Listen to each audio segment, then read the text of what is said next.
धन्वन्तरिस्तोत्रम्। ॐ शङ्खं चक्रं जलौकां दधदमृतघटं चारुदोभिश्चतुर्भिः सूक्ष्मस्वच्छातिहृत्यां शुकपरिविलसन्मौलिमम्भोजनेत्रम् कालाम्भोदोज्ज्वलाङ्गं कटितटविलसच्चारुपीताम्बराढ्यं वन्दे धन्वन्तरिं तं निखिलगदवनप्रौढदावाग्निलीलम्। इति धन्वन्तरिस्तोत्रं सम्पूर्णम्। ॐ शङ्खं चक्रं जलौकां दधदमृतघटं चारुदोभिश्चतुर्भिः सूक्ष्मस्वच्छातिहृत्यां शुकपरिविलसन्मौलिमम्भोजनेत्रम् कालाम्भोदोज्ज्वलाङ्गं कटितटविलसच्चारुपीताम्बराढ्यं वन्दे धन्वन्तरिं तं निखिलगदवनप्रौढदावाग्निलीलम्। इति धन्वन्तरिस्तोत्रं सम्पूर्णम्। ॐ शङ्खं चक्रं जलौकां दधदमृतघटं चारुदोभिश्चतुर्भिः सूक्ष्मस्वच्छातिहृत्यां शुकपरिविलसन्मौलिमम्भोजनेत्रम् कालाम्भोदोज्ज्वलाङ्गं कटितटविलसच्चारुपीताम्बराढ्यं वन्दे धन्वन्तरिं तं निखिलगदवनप्रौढदावाग्निलीलम्। इति धन्वन्तरिस्तोत्रं सम्पूर्णम्। ॐ शङ्खं चक्रं जलौकां दधदमृतघटं चारुदोभिश्चतुर्भिः सूक्ष्मस्वच्छातिहृत्यां शुकपरिविलसन्मौलिमम्भोजनेत्रम् कालाम्भोदोज्ज्वलाङ्गं कटितटविलसच्चारुपीताम्बराढ्यं वन्दे धन्वन्तरिं तं निखिलगदवनप्रौढदावाग्निलीलम्। इति धन्वन्तरिस्तोत्रं सम्पूर्णम्। ॐ शङ्खं चक्रं जलौकां दधदमृतघटं चारुदोभिश्चतुर्भिः सूक्ष्मस्वच्छातिहृत्यां शुकपरिविलसन्मौलिमम्भोजनेत्रम् कालाम्भोदोज्ज्वलाङ्गं कटितटविलसच्चारुपीताम्बराढ्यं वन्दे धन्वन्तरिं तं निखिलगदवनप्रौढदावाग्निलीलम्। इति धन्वन्तरिस्तोत्रं सम्पूर्णम्। ॐ शङ्खं चक्रं जलौकां दधदमृतघटं चारुदोभिश्चतुर्भिः सूक्ष्मस्वच्छातिहृत्यां शुकपरिविलसन्मौलिमम्भोजनेत्रम् कालाम्भोदोज्ज्वलाङ्गं कटितटविलसच्चारुपीताम्बराढ्यं वन्दे धन्वन्तरिं तं निखिलगदवनप्रौढदावाग्निलीलम्। इति धन्वन्तरिस्तोत्रं सम्पूर्णम्।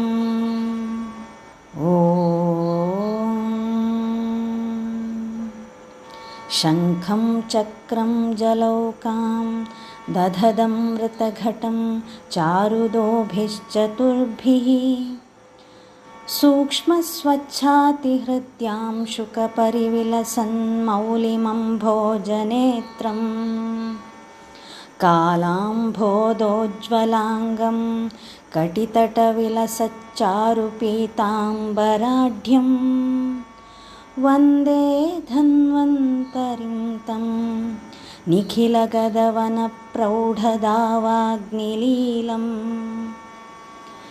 इति धन्वन्तरिस्तोत्रं सम्पूर्णम्।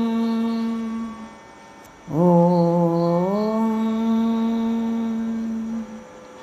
शङ्खं चक्रं जलौकां दधदमृतघटं चारुदोभिश्चतुर्भिः सूक्ष्मस्वच्छातिहृद्यां शुकपरिविलसन्मौलिमम्भोजनेत्रम् कालाम्भोदोज्ज्वलाङ्गं कटितटविलसच्चारुपीताम्बराढ्यं वन्दे धन्वन्तरिं तं निखिलगदवनप्रौढदावाग्निलीलम् इति धन्वन्तरिस्तोत्रं सम्पूर्णम्। ॐ शङ्खं चक्रं जलौकां दधदमृतघटं चारुदोभिश्चतुर्भिः सूक्ष्मस्वच्छातिहृद्यां शुकपरिविलसन्मौलिमम्भोजनेत्रम् कालाम्भोदोज्ज्वलाङ्गं कटितटविलसच्चारुपीताम्बराढ्यं वन्दे धन्वन्तरिं तं निखिलगदवनप्रौढदावाग्निलीलम् इति धन्वन्तरिस्तोत्रं सम्पूर्णम्। ॐ शङ्खं चक्रं जलौकां दधदमृतघटं चारुदोभिश्चतुर्भिः सूक्ष्मस्वच्छातिहृद्यां शुकपरिविलसन्मौलिमम्भोजनेत्रम् कालाम्भोदोज्ज्वलाङ्गं कटितटविलसच्चारुपीताम्बराढ्यं वन्दे धन्वन्तरिं तं निखिलगदवनप्रौढदावाग्निलीलम्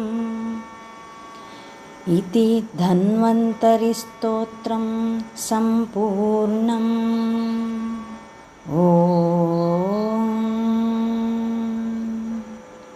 शङ्खं चक्रं जलौकां दधदमृतघटं चारुदोभिश्चतुर्भिः सूक्ष्मस्वच्छातिहृद्यां शुकपरिविलसन्मौलिमम्भोजनेत्रम् कालाम्भोदोज्ज्वलाङ्गं कटितटविलसच्चारुपीताम्बराढ्यं वन्दे धन्वन्तरिं तं निखिलगदवनप्रौढदावाग्निलीलम् इति धन्वन्तरिस्तोत्रं सम्पूर्णम्। ॐ शङ्खं चक्रं जलौकां दधदमृतघटं चारुदोभिश्चतुर्भिः सूक्ष्मस्वच्छातिहृद्यां शुकपरिविलसन्मौलिमम्भोजनेत्रम् कालाम्भोदोज्ज्वलाङ्गं कटितटविलसच्चारुपीताम्बराढ्यं वन्दे धन्वन्तरिं तं निखिलगदवनप्रौढदावाग्निलीलम् इति धन्वन्तरिस्तोत्रं सम्पूर्णम्। ॐ शङ्खं चक्रं जलौकां दधदमृतघटं चारुदोभिश्चतुर्भिः सूक्ष्मस्वच्छातिहृत्यां शुकपरिविलसन्मौलिमम्भोजनेत्रम् कालाम्भोदोज्ज्वलाङ्गं कटितटविलसच्चारुपीताम्बराढ्यं वन्दे धन्वन्तरिं तं निखिलगदवनप्रौढदावाग्निलीलम् इति धन्वन्तरिस्तोत्रं सम्पूर्णम्। ॐ शङ्खं चक्रं जलौकां दधदमृतघटं चारुदोभिश्चतुर्भिः सूक्ष्मस्वच्छातिहृत्यां शुकपरिविलसन्मौलिमम्भोजनेत्रम् कालाम्भोदोज्ज्वलाङ्गं कटितटविलसच्चारुपीताम्बराढ्यं वन्दे धन्वन्तरिं तं निखिलगदवनप्रौढदावाग्निलीलम् इति धन्वन्तरिस्तोत्रं सम्पूर्णम्। ॐ शङ्खं चक्रं जलौकां दधदमृतघटं चारुदोभिश्चतुर्भिः सूक्ष्मस्वच्छातिहृत्यां शुकपरिविलसन्मौलिमम्भोजनेत्रम् कालाम्भोदोज्ज्वलाङ्गं कटितटविलसच्चारुपीताम्बराढ्यं वन्दे धन्वन्तरिं तं निखिलगदवनप्रौढदावाग्निलीलम् इति धन्वन्तरिस्तोत्रं सम्पूर्णम्। ॐ शङ्खं चक्रं जलौकां दधदमृतघटं चारुदोभिश्चतुर्भिः सूक्ष्मस्वच्छातिहृत्यां शुकपरिविलसन्मौलिमम्भोजनेत्रम् कालाम्भोदोज्ज्वलाङ्गं कटितटविलसच्चारुपीताम्बराढ्यं वन्दे धन्वन्तरिं तं निखिलगदवनप्रौढदावाग्निलीलम् इति धन्वन्तरिस्तोत्रं सम्पूर्णम्। ॐ शङ्खं चक्रं जलौकां दधदमृतघटं चारुदोभिश्चतुर्भिः सूक्ष्मस्वच्छातिहृत्यां शुकपरिविलसन्मौलिमम्भोजनेत्रम् कालाम्भोदोज्ज्वलाङ्गं कटितटविलसच्चारुपीताम्बराढ्यं वन्दे धन्वन्तरिं तं निखिलगदवनप्रौढदावाग्निलीलम् इति धन्वन्तरिस्तोत्रं सम्पूर्णम्। ॐ शङ्खं चक्रं जलौकां दधदमृतघटं चारुदोभिश्चतुर्भिः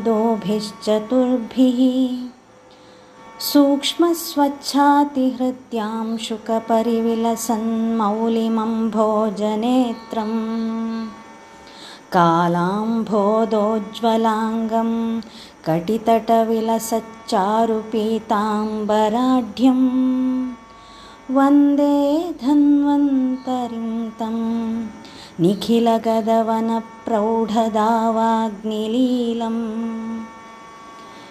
इति धन्वन्तरिस्तोत्रं सम्पूर्णम्।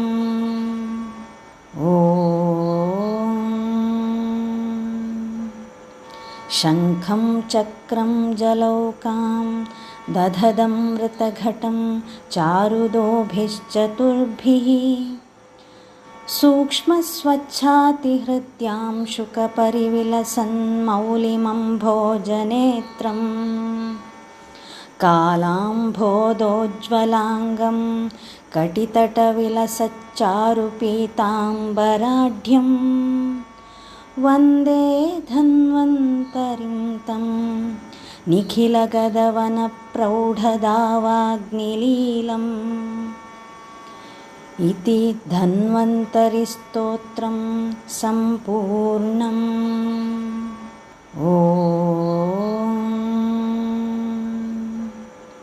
शङ्खं चक्रं जलौकां दधदमृतघटं चारुदोभिश्चतुर्भिः सूक्ष्मस्वच्छातिहृत्यां शुकपरिविलसन्मौलिमम्भोजनेत्रं कालाम्भोदोज्ज्वलाङ्गं कटितटविलसच्चारुपीताम्बराढ्यं वन्दे धन्वन्तरिं तं निखिलगदवनप्रौढदावाग्निलीलम्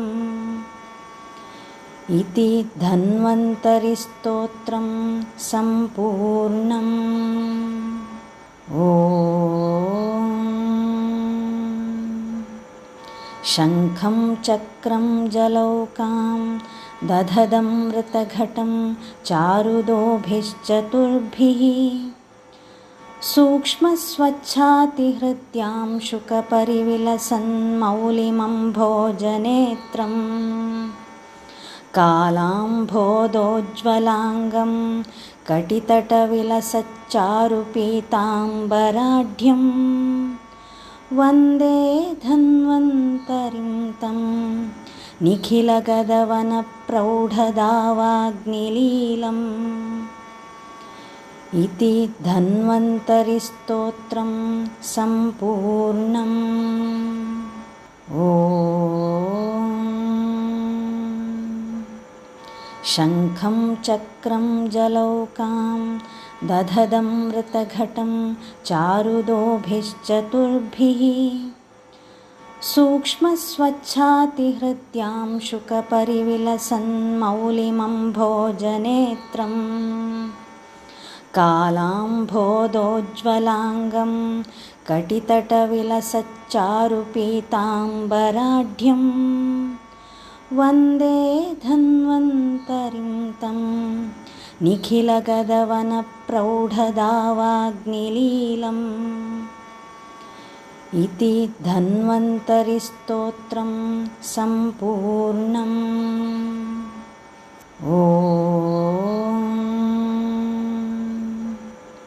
शङ्खं चक्रं जलौकां दधदमृतघटं चारुदोभिश्चतुर्भिः सूक्ष्मस्वच्छातिहृत्यां शुकपरिविलसन्मौलिमम्भोजनेत्रं कालाम्भोदोज्ज्वलाङ्गं कटितटविलसच्चारुपीताम्बराढ्यं वन्दे धन्वन्तरिं तं निखिलगदवनप्रौढदावाग्निलीलम् इति धन्वन्तरिस्तोत्रं सम्पूर्णम्। ॐ शङ्खं चक्रं जलौकां दधदमृतघटं चारुदोभिश्चतुर्भिः सूक्ष्मस्वच्छातिहृत्यां शुकपरिविलसन्मौलिमम्भोजनेत्रं कालाम्भोदोज्ज्वलाङ्गं कटितटविलसच्चारुपीताम्बराढ्यं वन्दे धन्वन्तरिं तं निखिलगदवनप्रौढदावाग्निलीलम् इति धन्वन्तरिस्तोत्रं सम्पूर्णम्। ॐ शङ्खं चक्रं जलौकां दधदमृतघटं चारुदोभिश्चतुर्भिः सूक्ष्मस्वच्छातिहृत्यां शुकपरिविलसन्मौलिमम्भोजनेत्रं कालाम्भोदोज्ज्वलाङ्गं कटितटविलसच्चारुपीताम्बराढ्यं वन्दे धन्वन्तरिं तं निखिलगदवनप्रौढदावाग्निलीलम् इति धन्वन्तरिस्तोत्रं सम्पूर्णम्। ॐ शङ्खं चक्रं जलौकां दधदमृतघटं चारुदोभिश्चतुर्भिः सूक्ष्मस्वच्छातिहृत्यां शुकपरिविलसन्मौलिमम्भोजनेत्रम् कालाम्भोदोज्ज्वलाङ्गं कटितटविलसच्चारुपीताम्बराढ्यं वन्दे धन्वन्तरिं तं निखिलगदवनप्रौढदावाग्निलीलम् इति धन्वन्तरिस्तोत्रं सम्पूर्णम्। ॐ शङ्खं चक्रं जलौकां दधदमृतघटं चारुदोभिश्चतुर्भिः सूक्ष्मस्वच्छातिहृत्यां शुकपरिविलसन्मौलिमम्भोजनेत्रं कालाम्भोदोज्ज्वलाङ्गं कटितटविलसच्चारुपीताम्बराढ्यं वन्दे धन्वन्तरिं तं निखिलगदवनप्रौढदावाग्निलीलम् इति धन्वन्तरिस्तोत्रं सम्पूर्णम्। ॐ शङ्खं चक्रं जलौकां दधदमृतघटं चारुदोभिश्चतुर्भिः सूक्ष्मस्वच्छातिहृत्यां शुकपरिविलसन्मौलिमम्भोजनेत्रं कालाम्भोदोज्ज्वलाङ्गं कटितटविलसच्चारुपीताम्बराढ्यं वन्दे धन्वन्तरिं तं निखिलगदवनप्रौढदावाग्निलीलम् इति धन्वन्तरिस्तोत्रं सम्पूर्णम्। ॐ शङ्खं चक्रं जलौकां दधदमृतघटं चारुदोभिश्चतुर्भिः सूक्ष्मस्वच्छातिहृत्यां शुकपरिविलसन्मौलिमम्भोजनेत्रं कालाम्भोदोज्ज्वलाङ्गं कटितटविलसच्चारुपीताम्बराढ्यं वन्दे धन्वन्तरिं तं निखिलगदवनप्रौढदावाग्निलीलम् इति धन्वन्तरिस्तोत्रं सम्पूर्णम्। ॐ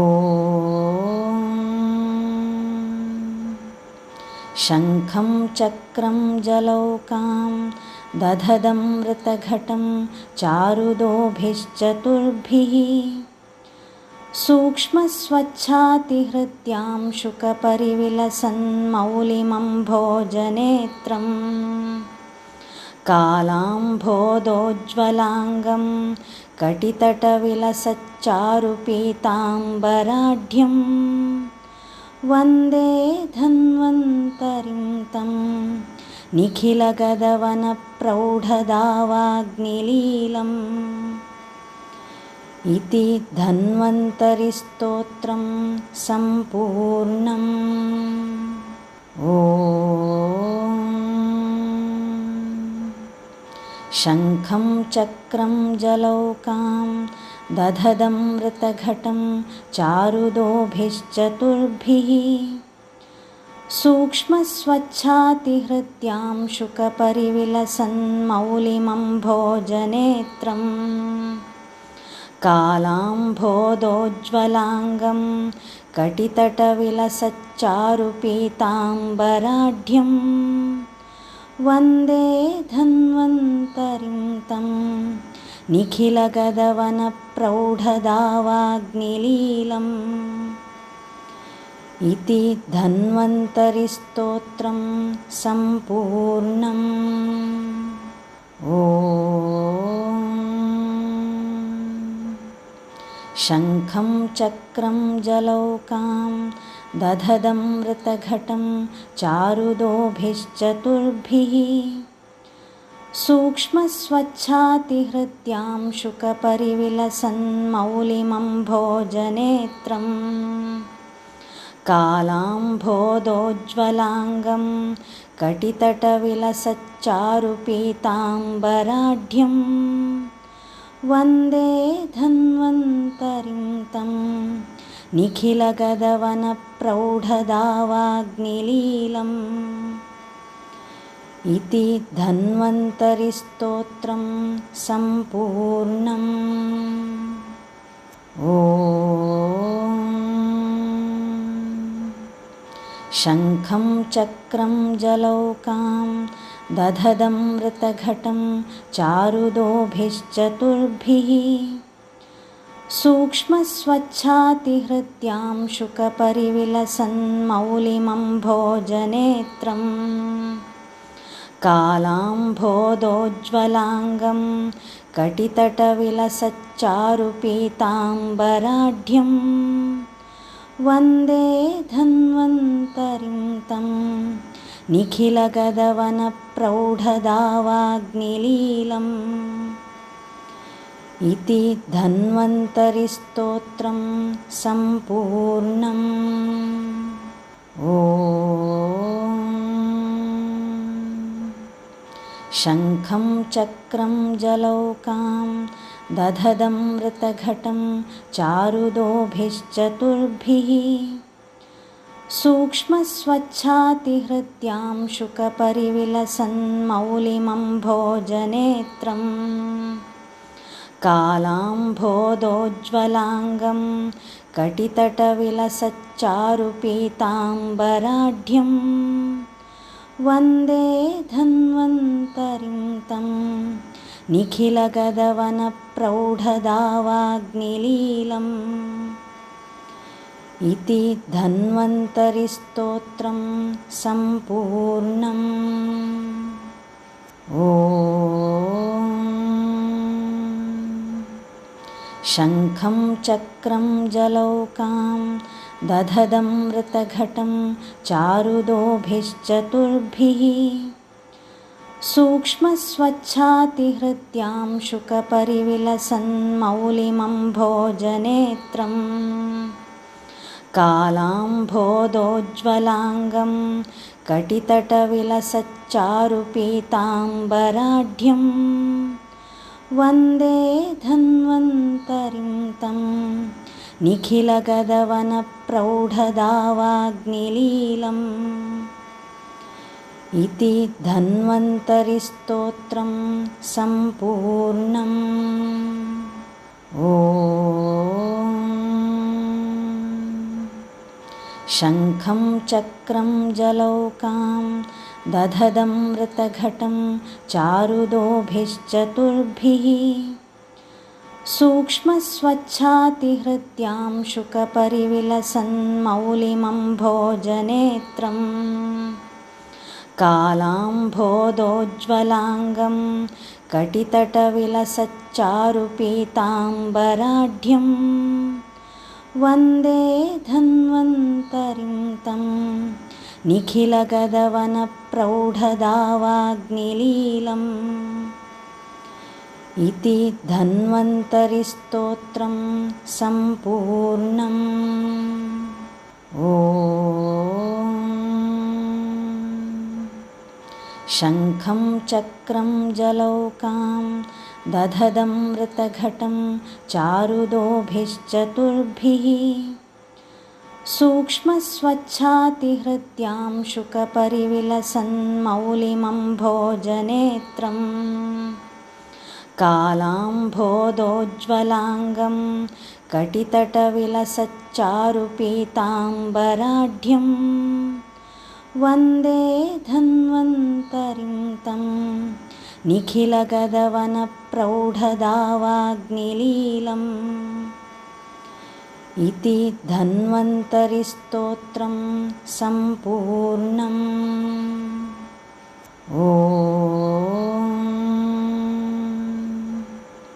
शङ्खं चक्रं जलौकां दधदमृतघटं चारुदोभिश्चतुर्भिः सूक्ष्मस्वच्छातिहृत्यां शुकपरिविलसन्मौलिमम्भोजनेत्रम् कालाम्भोदोज्ज्वलाङ्गं कटितटविलसच्चारुपीताम्बराढ्यं वन्दे धन्वन्तरिं तं निखिलगदवनप्रौढदावाग्निलीलम् इति धन्वन्तरिस्तोत्रं सम्पूर्णम्। ॐ शङ्खं चक्रं जलौकां दधदमृतघटं चारुदोभिश्चतुर्भिः सूक्ष्मस्वच्छातिहृत्यां शुकपरिविलसन्मौलिमम्भोजनेत्रम् कालाम्भोदोज्ज्वलाङ्गं कटितटविलसच्चारुपीताम्बराढ्यं वन्दे धन्वन्तरिं तं निखिलगदवनप्रौढदावाग्निलीलम् इति धन्वन्तरिस्तोत्रं सम्पूर्णम्। ॐ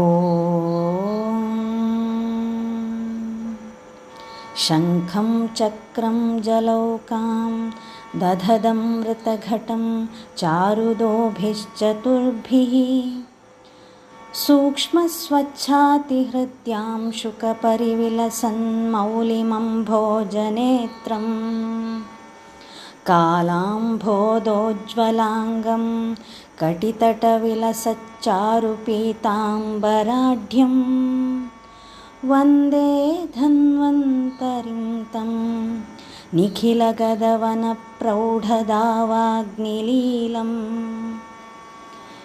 इति धन्वन्तरिस्तोत्रं सम्पूर्णम्। ॐ शङ्खं चक्रं जलौकां दधदमृतघटं चारुदोभिश्चतुर्भिः सूक्ष्मस्वच्छातिहृत्यां शुकपरिविलसन्मौलिमम्भोजनेत्रम् कालाम्भोदोज्ज्वलाङ्गं कटितटविलसच्चारुपीताम्बराढ्यं वन्दे धन्वन्तरिं तं निखिलगदवनप्रौढदावाग्निलीलम् इति धन्वन्तरिस्तोत्रं सम्पूर्णम्। ॐ शङ्खं चक्रं जलौकां दधदमृतघटं चारुदोभिश्चतुर्भिः सूक्ष्मस्वच्छातिहृत्यां शुकपरिविलसन्मौलिमम्भोजनेत्रम् कालाम्भोदोज्ज्वलाङ्गं कटितटविलसच्चारुपीताम्बराढ्यं वन्दे धन्वन्तरिं तं निखिलगदवनप्रौढदावाग्निलीलम् इति धन्वन्तरिस्तोत्रं सम्पूर्णम्। ॐ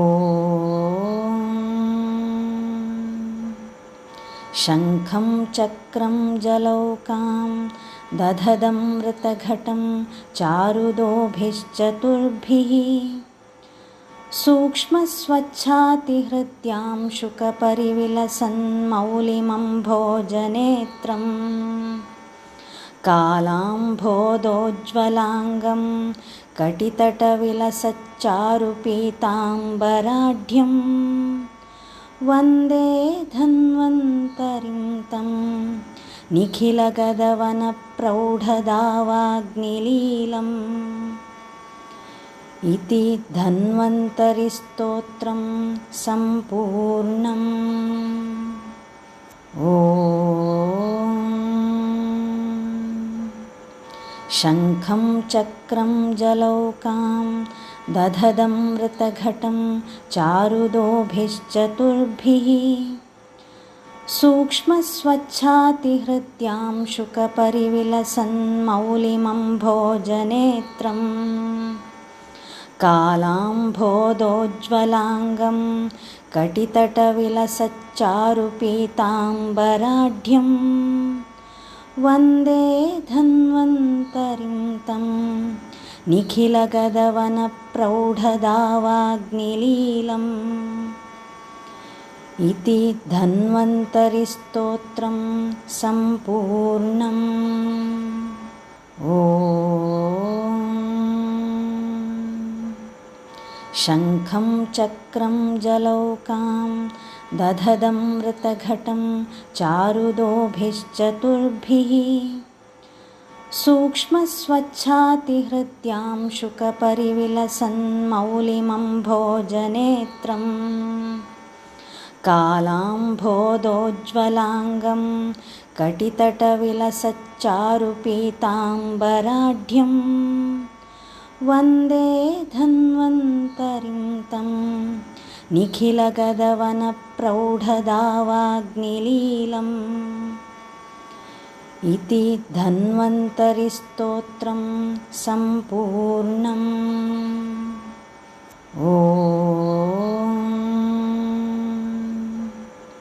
शङ्खं चक्रं जलौकां दधदमृतघटं चारुदोभिश्चतुर्भिः सूक्ष्मस्वच्छातिहृत्यां शुकपरिविलसन्मौलिमम्भोजनेत्रम् कालाम्भोदोज्ज्वलाङ्गं कटितटविलसच्चारुपीताम्बराढ्यं वन्दे धन्वन्तरिं तं निखिलगदवनप्रौढदावाग्निलीलम् इति धन्वन्तरिस्तोत्रं सम्पूर्णम्। ॐ शङ्खं चक्रं जलौकां दधदमृतघटं चारुदोभिश्चतुर्भिः सूक्ष्मस्वच्छातिहृत्यां शुकपरिविलसन्मौलिमम्भोजनेत्रम् कालाम्भोदोज्ज्वलाङ्गं कटितटविलसच्चारुपीताम्बराढ्यं वन्दे धन्वन्तरिं तं निखिलगदवनप्रौढदावाग्निलीलम् इति धन्वन्तरिस्तोत्रं सम्पूर्णम्। ॐ शङ्खं चक्रं जलौकां दधदमृतघटं चारुदोभिश्चतुर्भिः सूक्ष्मस्वच्छातिहृत्यां शुकपरिविलसन्मौलिमम्भोजनेत्रम् कालाम्भोदोज्ज्वलाङ्गं कटितटविलसच्चारुपीताम्बराढ्यं वन्दे धन्वन्तरिं तं निखिलगदवनप्रौढदावाग्निलीलम् इति धन्वन्तरिस्तोत्रं सम्पूर्णम्।